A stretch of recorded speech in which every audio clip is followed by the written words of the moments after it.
Colour combination బాగుంది కదా! ఈ కాంబినేషన్ ఎప్పటినుండో కస్టమైజేషన్ చేయించాలనుకున్నా. సో, ఫైనల్లీ కస్టమైజేషన్ చేయించా. సో, ఎందుకు ఇవి చూపిస్తున్నా అంటే, ఇవి నేను కార్గోకి ప్యాక్ చేస్తున్నా. మన హన్మకొండలోని వర్మస్ బొటిక్‌కి ప్యాక్ చేస్తున్నా. ప్రతిసారి వెళ్ళలేం కదా! సో, అందుకే నేను కార్గోకి ఇచ్చేసా. అండ్ ఇది నా బ్లౌజ్ పీస్. ఎందుకు వేస్ట్ చేయాలని మా వాడికి కుర్తా కోసం కూడా ప్యాక్ చేస్తున్నా. అండ్ ఇది కాటన్ శారీ.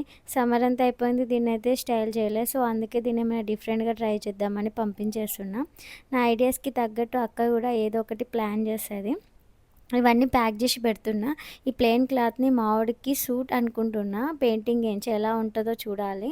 అండ్ ఇలా కొన్ని పాత పట్టు శారీస్ ఉంటాయి కదా! వాటిని కూడా ఏమైనా డిఫరెంట్‌గా ట్రై చేద్దాం. అంటే లంగా ఓణీస్ కాకుండా ఏమైనా డిఫరెంట్‌గా ట్రై చేద్దామనైతే ప్లాన్ చేస్తున్నా. ఇలా అన్నీ ప్యాక్ చేసి మంచిగా కవర్‌లో పెట్టేస్తా. పెట్టేస్తే ఏమైద్దంటే వాటిని మొత్తం ప్యాక్ చేసి బస్ స్టాండ్‌లో ఇచ్చేస్తే వాళ్ళు మనకి పంపించేస్తారు.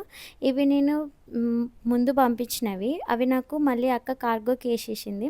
ఇవి పీసెస్ అన్నట్టు. ఇందాక మీకు చూపించినట్టు బ్లౌజ్ పీసెస్‌తోనే నేను కుర్తాస్ కుట్టించినవి. సో, మీకొక ఐడియా ఉంటుంది. మీరు కూడా ఇలా బ్లౌజ్ పీసెస్ ఉంటే పిల్లలకి కుర్తాస్‌కి అయినా, ఫ్రాక్స్‌కైనా బావుంటది. వేస్ట్ చేయకుండా ఇలా ట్రై చేయండి. అండ్ అన్నయితే ప్యాక్ చేసి ఇంకా నేను బస్ స్టాండ్‌కెళ్ళైతే ఇచ్చేస్తే వితిన్ 24 అవర్స్‌లో రీచ్ అవుద్ది. బాయ్.